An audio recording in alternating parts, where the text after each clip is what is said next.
Hello my dear students, कैसे हैं आप लोग। आज के वीडियो में हम क्लास 12 2026 का समाज शास्त्र का मॉडल पेपर सॉल्व करेंगे। तो दोस्तों, आज का वीडियो आपके लिए मोस्ट इंपॉर्टेंट है। अगर आप वीडियो पे नए हैं तो वीडियो को लाइक कर दीजिए, चैनल पे नए सब्सक्राइब कर दीजिए, बेल आइकन को प्रेस कर दीजिए, क्योंकि बोर्ड एग्जाम के हर इंपॉर्टेंट टॉपिक का वीडियो आपको चैनल पर डेली मिलता रहेगा। तो आज की वीडियो में पूरे पेपर को सॉल्व करेंगे, तो आज की वीडियो में लास्ट तक बने रहिएगा। आज की वीडियो में आप जानेंगे कि 2026 का पेपर किस प्रकार से आएगा, किस प्रकार से हमें सॉल्व करना है। तो देखिए, यहाँ पे आपको अपना अनुक्रमांक लिखना है, यहाँ पे अपना नाम लिखना होता है। समय हमारा होता है 3 घंटे 15 मिनट का और पूर्णांक हमारा होता है 100 नंबर का। अब देखिए हमें नोट में क्या दिया हुआ है। देखिए नोट में कह रहा है कि प्रारंभ के 15 मिनट परीक्षार्थियों को प्रश्न पत्र पढ़ने के लिए निर्धारित हैं। निर्देश में दिया है, पहला निर्देश, सभी प्रश्न अनिवार्य हैं, प्रश्नों के अंक उनके सम्मुख अंकित हैं। दूसरा है, प्रश्न संख्या 1 से 10 तक बहुविकल्पीय प्रश्न है और प्रश्न संख्या 11 से 20 तक अति लघुत्तरीय प्रश्न है, जिनका प्रत्येक उत्तर लगभग 25 शब्दों में देना है। और प्रश्न संख्या 21 से 26 तक लघुत्तरीय प्रश्न है, जिनकी शब्द सीमा 50 शब्द है। और प्रश्न संख्या 27 से 29 तक विस्तृत प्रश्न है, जिनका प्रत्येक उत्तर 150 शब्द में देना है। अब देखिए हमारा आ गया बहुविकल्पीय प्रश्न। तो यहाँ प्रश्न संख्या 1 देखिए क्या है। प्रश्न 1 कह रहा है कि संयुक्त परिवार पर औद्योगिकरण एवं नगरीकरण के प्रभाव का अध्ययन किसने किया। तो ए ऑप्शन है के एम कबाड़िया, और फिर बी ऑप्शन है इरावती कर्वे, सी ऑप्शन है जी एस घुरिये और डी ऑप्शन है एम एस गोरे। तो यहाँ पे सही ऑप्शन हमारा हो जाएगा एम एस गोरे। तो यहाँ पे हमारा हो जाएगा ऑप्शन नंबर डी से हो जाएगा एम एस गोरे। अब देखिए दूसरा क्वेश्चन हमारा है कि परंपराओं को त्याग कर नए विचारों को ग्रहण करना कहलाता है। ए ऑप्शन है आधुनिकीकरण, बी ऑप्शन है निरपेक्षीकरण, सी ऑप्शन है सामाजिकरण, डी ऑप्शन है संस्कृतिकरण। तो यहाँ पे सही ऑप्शन हो जाएगा हमारा आधुनिकीकरण। तो यहाँ पे ऑप्शन नंबर ए सही हो जाएगा। अब देखिए तीसरा नंबर क्वेश्चन है, प्रिंसिपल ऑफ सोशियोलॉजी के लेखक हैं।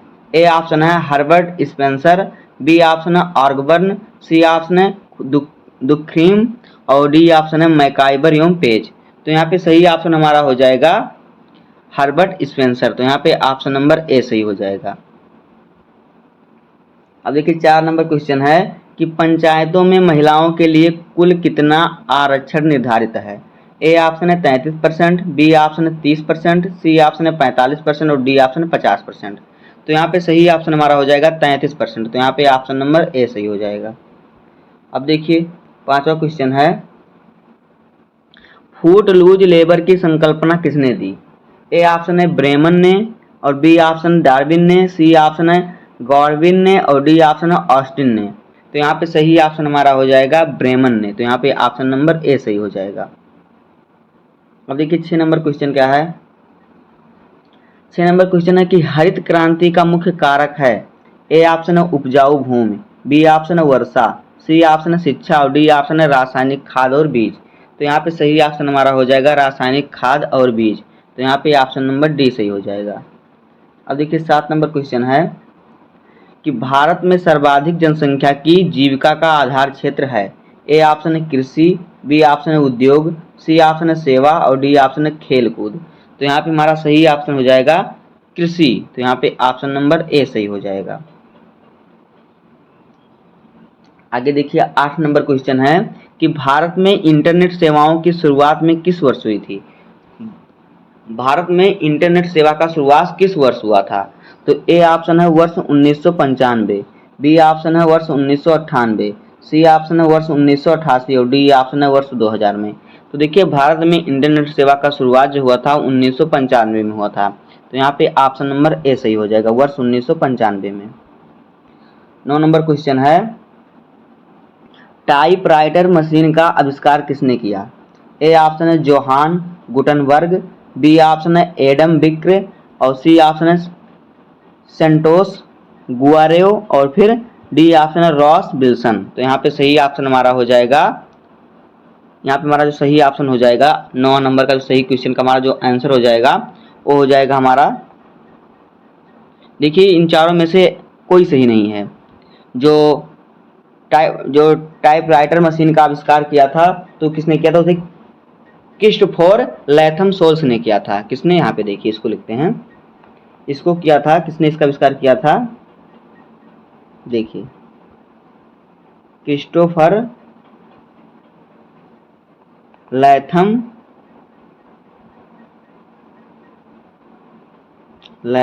सोल्स, ये जो थे इन्होंने टाइपराइटर मशीन का आविष्कार किया। तो यहाँ पे हमारे चारों विकल्प क्या हैं? सही नहीं है। आपका सही विकल्प क्या होगा? ये होगा क्रिस्टोफर लैथम सोल्स ने क्या किया? टाइपराइटर मशीन का आविष्कार किया, जिसको जान लीजिए आप। अब आगे देखिए हमारा 10 नंबर क्वेश्चन है, किसके प्रयासों से सती प्रथा का अंत हुआ? ए ऑप्शन है राजा राम मोहन राय, बी ऑप्शन है ज्योतिबा फूले, सी ऑप्शन है विद्यासागर और डी ऑप्शन है रविन्द्रनाथ टैगोर। तो देखिए जो है राजा राम मोहन राय के प्रयास से सती प्रथा का अंत हुआ। सती प्रथा का अंत किस कारण हुआ? राजा राम मोहन राय। यहाँ पे ऑप्शन नंबर ए सही हो जाएगा। देखिए सती प्रथा क्या था?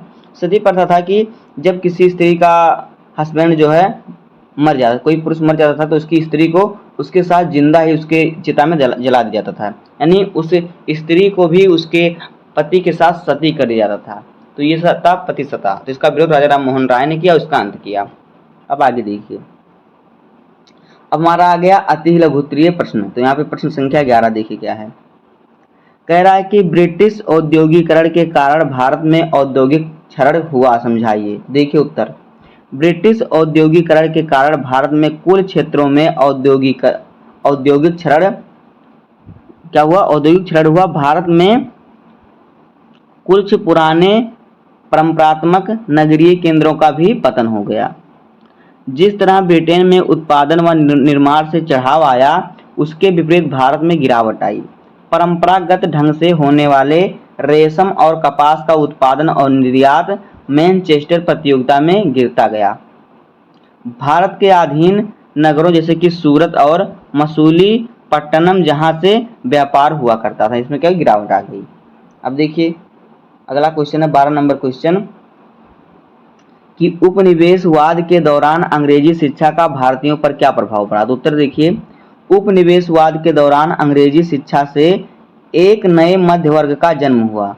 अंग्रेजी भारत में कुल नए मध्यवर्गीय भारतीयों ने पश्चिम के अनेक दार्शनिकों के विचार को पढ़ा, जाना और उनके उदार प्रजातंत्र की अवधारणा से अवगत हुए।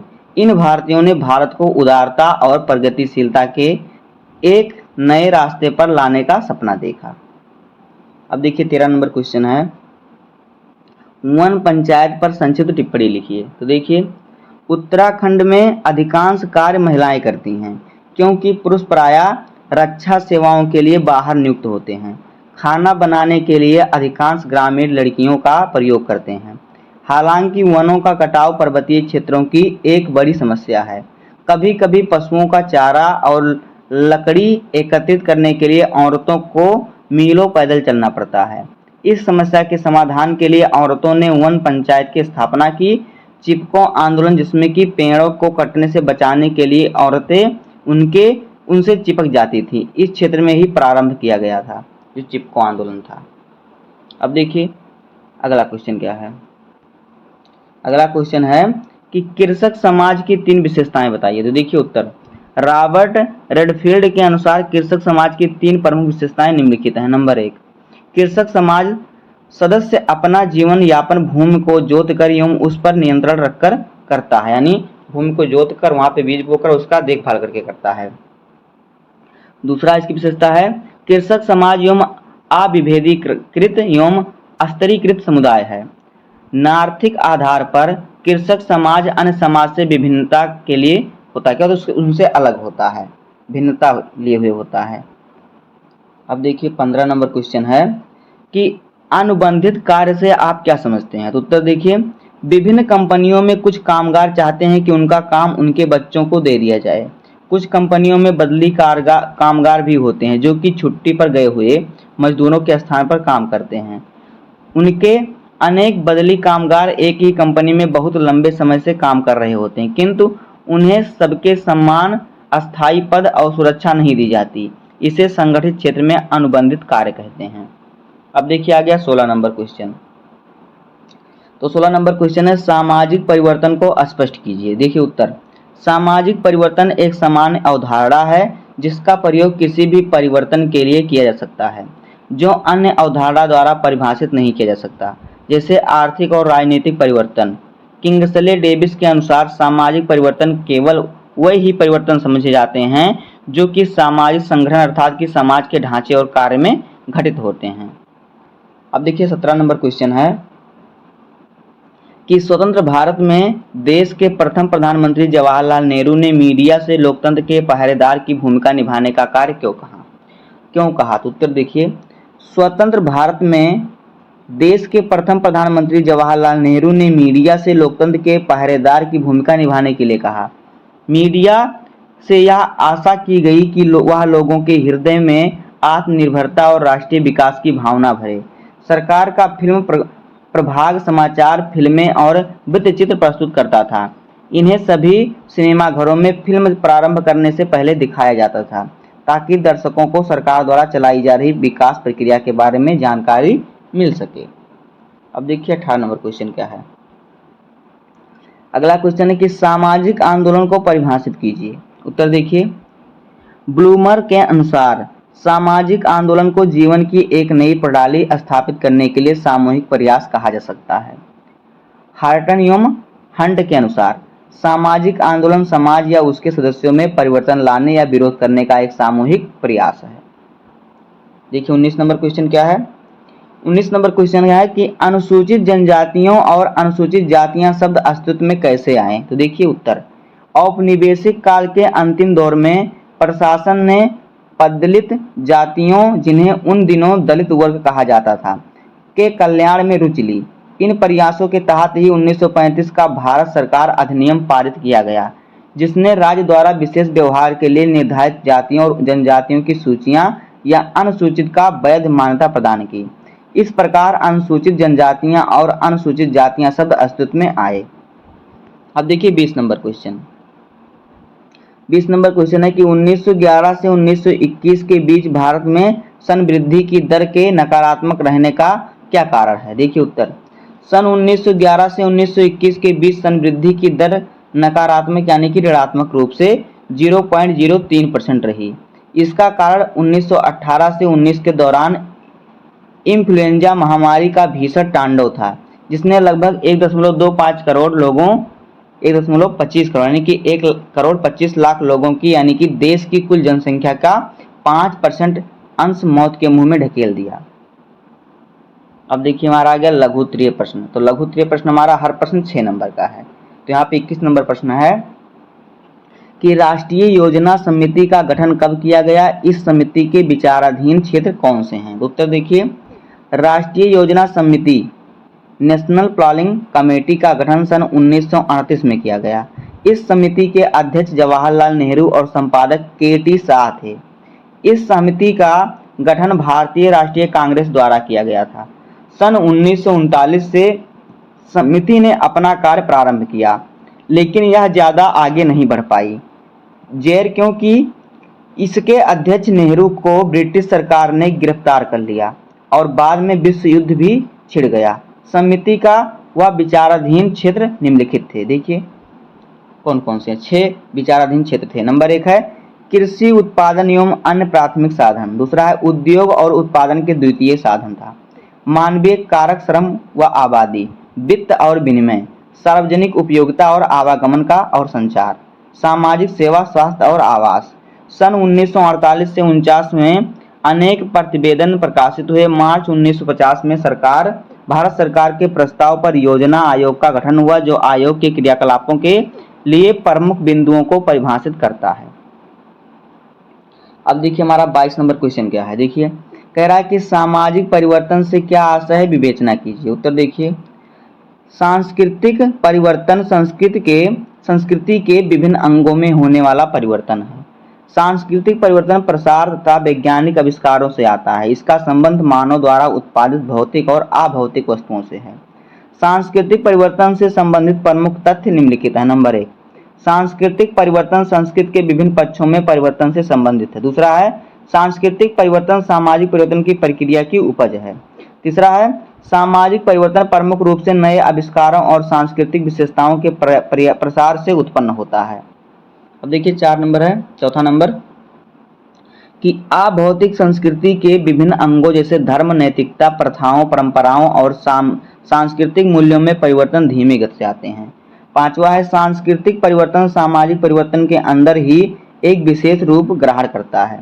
छठवां है सांस्कृतिक परिवर्तन के फलस्वरूप सांस्कृतिक परिवर्तन उत्पन्न होना सदैव आवश्यक नहीं होता, यद्यपि इसकी संभावना अवश्य ही की जा सकती है।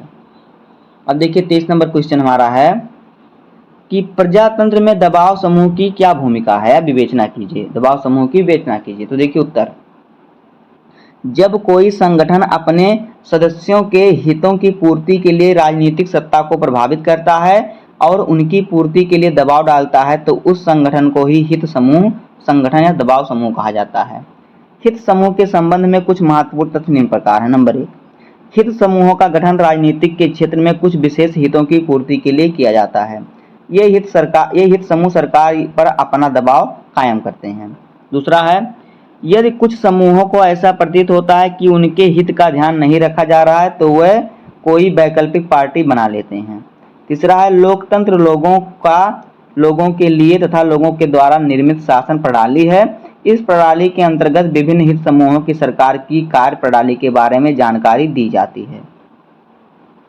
अब देखिए चौथा नंबर है कि हित समूह निजी संगठन होते हैं। ये सार्वजनिक नीतियों के निर्माण में अपनी महत्वपूर्ण भूमिका का निर्वहन करते हैं। 24 नंबर क्वेश्चन देखिए क्या है, कह रहा है कि भूमि हदबंदी अधिनियम क्या था, समझाइए। तो देखिए उत्तर, सरकार ने देश में सन 1950 से 1970 के बीच भूमि सुधार कानूनी की एक श्रृंखला शुरू की। इसे राष्ट्रीय स्तर के साथ राज्य के स्तर पर भी चलाया गया। भूमि की हदबंदी अधिनियम भूमि सुधार की इस श्रृंखला की एक मुख्य श्रेणी थी। इस अधिनियम के तहत एक विशिष्ट परिवार के लिए जमीन रखने की उच्चतम सीमा तय की गई। आगे देखिए, प्रत्येक क्षेत्र में हदबंदी भूमि के प्रकार, उपज और अन्य इसी प्रकार के कारकों पर निर्भर थी। बहुत अधिक उपजाऊ जमीन की हदबंदी कम थी, जबकि अनुपजाऊ बिना पानी वाली जमीन की हदबंदी अधिक सीमा तक थी। यह संभवतः राज्यों का कार्य था कि वह निश्चित करे कि अतिरिक्त भूमि हदबंदी सीमा से ज्यादा को वह अधिगृहित कर ले और इसे भूमिहीन परिवारों को तय की गई श्रेणी के अनुसार पुनः विस्तारित कर दे, जैसे अनुसूचित जाति और अनुसूचित जनजाति में। परंतु अधिकांश राज्यों में ये अधिनियम दत्तविहीन साबित हुए। इसमें अनेक ऐसे बचाव के रास्ते और युक्तियां थीं। अब देखिए 25 नंबर क्वेश्चन है कि संस्कृतिकरण पर भूमंडलीयकरण के प्रभाव की संक्षेप में चर्चा कीजिए। तो देखिए इसका उत्तर, भूमंडलीकरण संस्कृति को कई प्रकार से प्रभावित करता है। भारत प्राचीन समय से ही सांस्कृतिक प्रभावों के प्रति खुला दृष्टिकोण अपनाए हुए है और इसी के फलस्वरूप वह सांस्कृतिक दृष्टि से समृद्ध होता रहा है। पिछले दशक में कई बड़े बड़े सांस्कृतिक परिवर्तन हुए जिनसे यह डर पैदा हो गया कि कहीं हमारी स्थानीय संस्कृति पीछे न रह जाए। हमारी सांस्कृतिक परंपरा कूप मंडूक यानी जीवन भर कुएं के भीतर रहने वाले उस मेढक की स्थिति से सावधान रहने की शिक्षा देती है जो कुएं से बाहर की दुनिया के बारे में कुछ नहीं जानता और हर बाहरी वस्तु के प्रति संकुल बना रहता है। वह किसी से बात नहीं करता और किसी से भी किसी विषय पर तर्क वितर्क नहीं करता। वह तो बस बाहरी दुनिया पर केवल संदेह करना ही जानता है। इसलिए हमारे समाज में राजनीतिक और आर्थिक मुद्दों पर ही नहीं बल्कि कपड़ों, शैलियों, संगीत, फिल्म, भाषा, हाव भाव आदि के बारे में भी तीखी बहस होती है। अब देखिए 26 नंबर क्वेश्चन हमारा है कि समाज परिवर्तन की मुख्य विशेषताएं बताइए। तो उत्तर देखिए नंबर 1, परिवर्तन समाज का एक मौलिक तत्व है। सभी समाजों में परिवर्तन निश्चय ही होता है। यह संभव है कि प्रत्येक समाज में परिवर्तन की मात्रा भिन्न हो, परंतु सामाजिक परिवर्तन के न होने के कोई संभावना नहीं होती। समाज निरंतर परिवर्तनशील रहा है।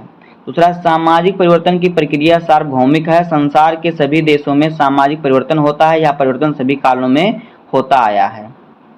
तीसरा है कि सामाजिक परिवर्तन का मापना संभव नहीं है। भौतिक वस्तुओं का माप आसान होता है जबकि अभौतिक वस्तुओं की प्रकृति गुणात्मक होती है। इस कारण परिवर्तन भी अमूर्त है।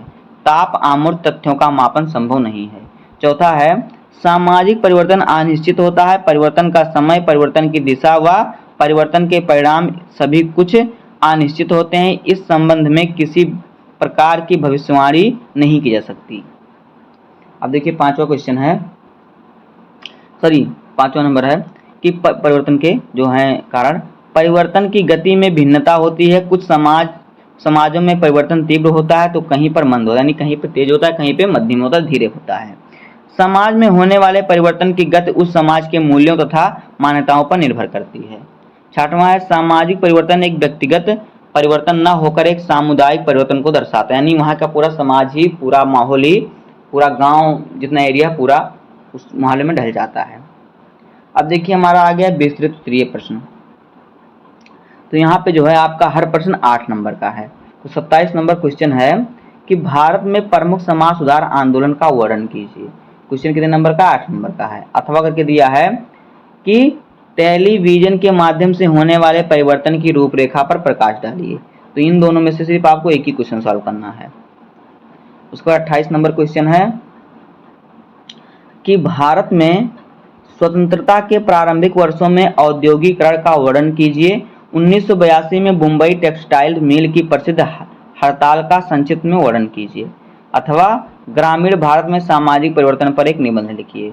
तो इन दोनों क्वेश्चनों में से भी आपको एक ही क्वेश्चन सॉल्व करना होगा। यहाँ से भी आपको 8 नंबर मिलेंगे।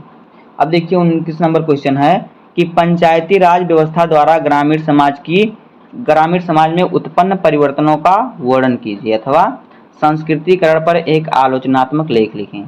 तो इन दोनों में से भी आपको एक ही क्वेश्चन सॉल्व करना होगा। तो दोस्तों इसी प्रकार से हमारा 2026 का समाजशास्त्र का पेपर होगा और इसी प्रकार से आपको सॉल्व करना है, तभी आपको पूरे नंबर मिलेंगे। उम्मीद करता हूं कि आपको वीडियो पसंद आया होगा।